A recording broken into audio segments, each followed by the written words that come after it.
Good morning, everyone. Today we are looking at lessons from Isaiah chapter 23. And as we talked about yesterday, we are looking at a chapter that deals with the city-states at this time of Tyre and Sidon, which are located on the Mediterranean Sea in the area of what is ancient Phoenicia, would be modern-day Lebanon or Syria.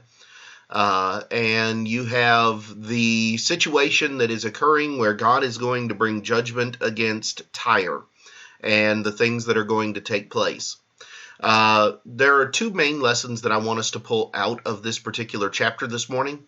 And the first one really is throughout the brunt of chapter 23. And that is the fact that no actions, and by extension, no judgments, are done in a vacuum. One of the things that is a major emphasis of God in his message against Tyre is that this message is going to have an impact not just on Tyre, but on all of the nations that have a relationship with Tyre. Tyre is a major trade city and a major trade port of the region. And so there are many different areas of the world that utilize their relationship with Tyre to their benefit. So when judgment comes down upon Tyre, and when Tyre is going to face all of this struggle and all of this trouble, it's not just going to affect Tyre.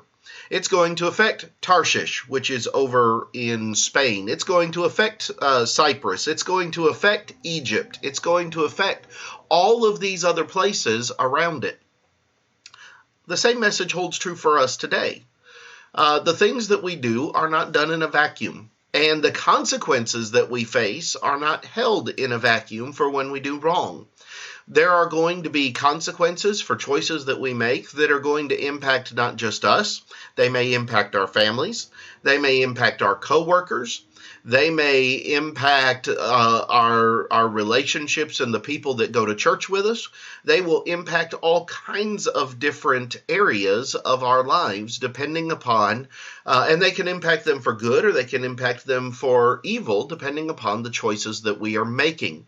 Tyre here is facing a level of consequences that are going to impact not just them, but they're going to impact the nations that trade with them and the cities that rely upon them for their livelihood and for their wealth.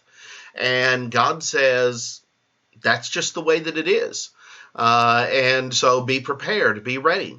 He will mention that this is going to be something that is going to take place for 70 years. This is an impact that is going to be laid for 70 years, and then Tyre will be back. Tyre will be back to her old self and her old ways, as it were.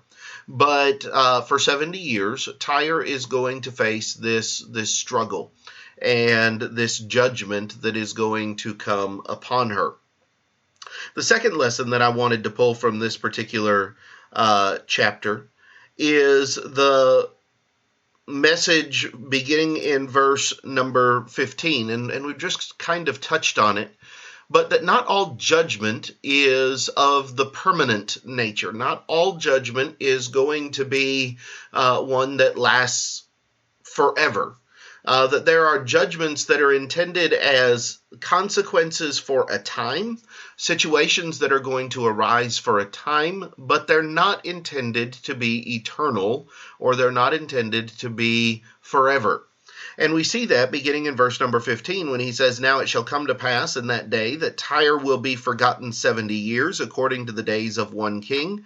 At the end of 70 years it will happen to Tyre as in the song of the harlot. Take the harp, go about the city, you forgotten harlot, make sweet melody, sing many songs, that you may be remembered. And it shall be at the end of 70 years that the Lord will deal with Tyre. She will return to her hire and commit fornication with all the kingdoms of the world on the face of the earth. Her gain and her pay will be set apart for the Lord. It will not be treasured nor laid up, for her gain will be for those who dwell before the Lord to eat sufficiently and for fine clothing." The time that Tyre is going to suffer is not going to be forever. It's going to be for a period of time. And likewise, when we face consequences or judgments for actions that we've undertaken, they're not always forever. They're not always long-lasting. Doesn't mean they're not painful. And it doesn't mean they don't hurt and that they don't cause great turmoil and great sorrow and great pain when they're being dealt with. But it does mean they won't last forever.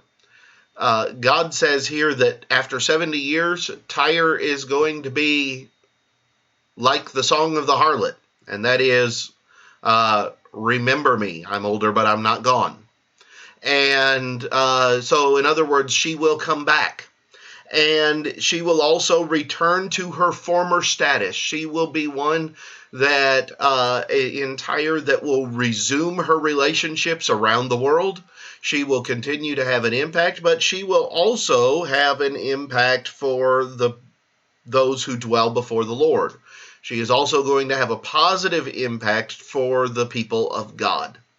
And so you're going to see, as God lays it here, a judgment that is going to be for a time, but that is not necessarily intended to be forever.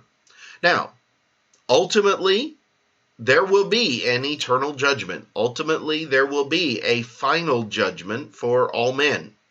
But that doesn't mean that every judgment is the final judgment. That there can be messages and there can be situations in which we face consequences for a time because of the things that we have done, but that doesn't necessarily mean that it is intended to be for all time.